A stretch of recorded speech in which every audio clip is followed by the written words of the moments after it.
મારી પ્રાર્થના છે દરેક દીકરીઓની માઓને, તમારી દીકરી ભણે ગમે તે કરે પણ એને કહેવું કે એક ટાઈમની રસોઈ તારે જ બનાવવાની છે, જેથી કરી આ બધું બહુ જરૂરી છે.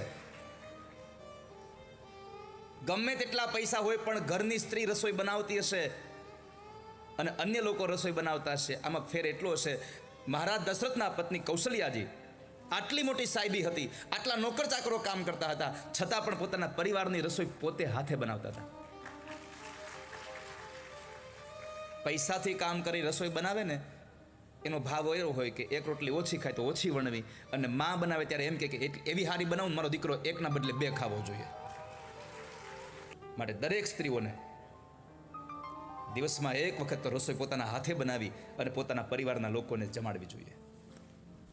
જોઈને દીકરી દેવી, ઘર જોઈને નહીં. મોટા બંગલા જોઈને દીકરી દઈ જ દેવી જોઈએ એવું નહીં, કારણ કે ક્યારેક ક્યારેક મોટા મોટા બંગલામાં બગલા રહે છે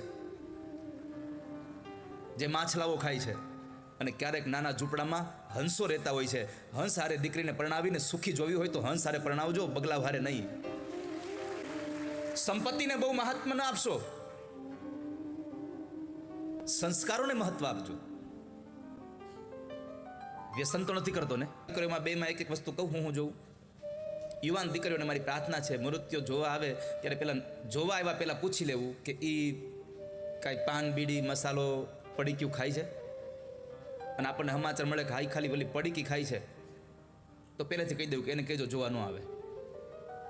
વ્યસનવાળો આજે નાનું વ્યસન હશે, કાલે મોટું વ્યસન થશે, આખો પરિવાર બરબાદ થઈ જશે. દીકરીઓ છોકરામાં વ્યસન હોય બહુ, એની હારે ન પરણે, અને દીકરાઓ દીકરીઓમાં બહુ વધારે પડતી ફેશન હોય એની હારે ન પરણે. વધારે પડતી ફેશન પણ તમારા પરિવારને બરબાદ કરવાનું કારણ નોતરી રહી છે.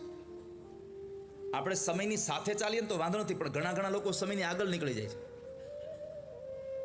માટે માં રૂકમણીએ કહ્યું કે આ બધી જ વસ્તુઓ તમારા ભવિષ્યકાળના સમયે જોવી.